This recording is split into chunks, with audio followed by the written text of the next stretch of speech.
You got here on competence. So why does it still feel like something's not landing with your team? I coach leaders on exactly this pattern. So let's get straight into it.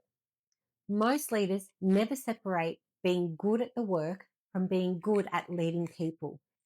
By the end of this, you'll know exactly if the gap is yours and what it actually looks like to close it. The problem, the cost, the insight, and the one shift that you can take away today. Here's the problem. Competence gets you promoted.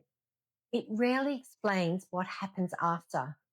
Once you're responsible for other people, the job stops being about how well you do the work. It becomes about how well you read and respond to what's happening around you, in the room, under pressure, mid conflict. Most leaders never notice that shift has happened. So when things stall, they blame the team, the hiring, the communication. Sometimes it's one of those.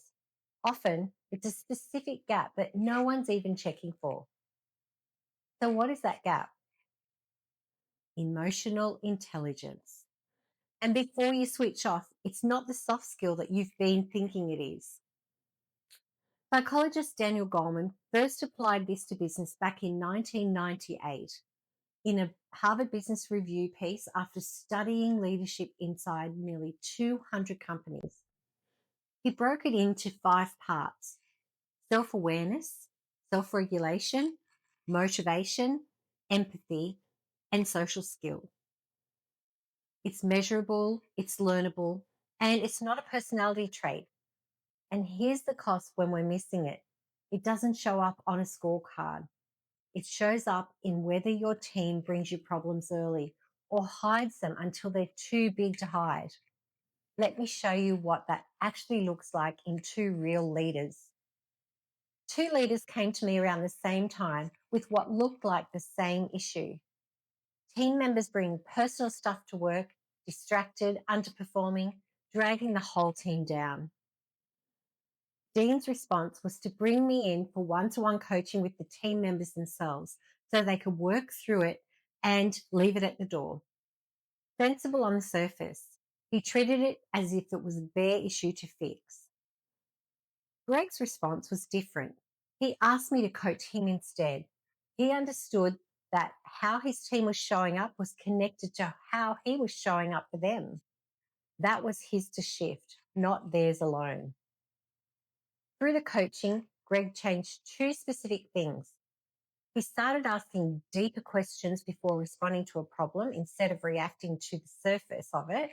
And he got clearer on setting expectations and ground rules after he understood what was actually going on, not before.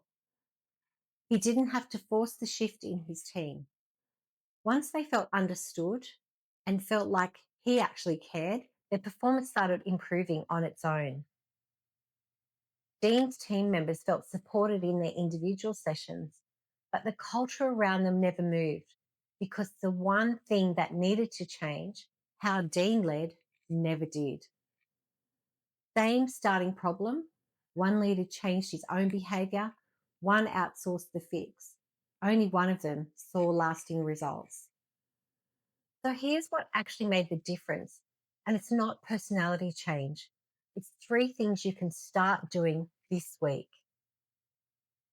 Pause before you respond to a problem.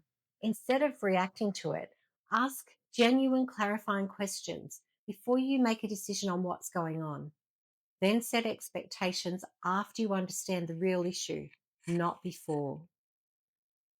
None of that requires becoming a different person. It requires noticing the gap between reacting and responding and doing it on purpose.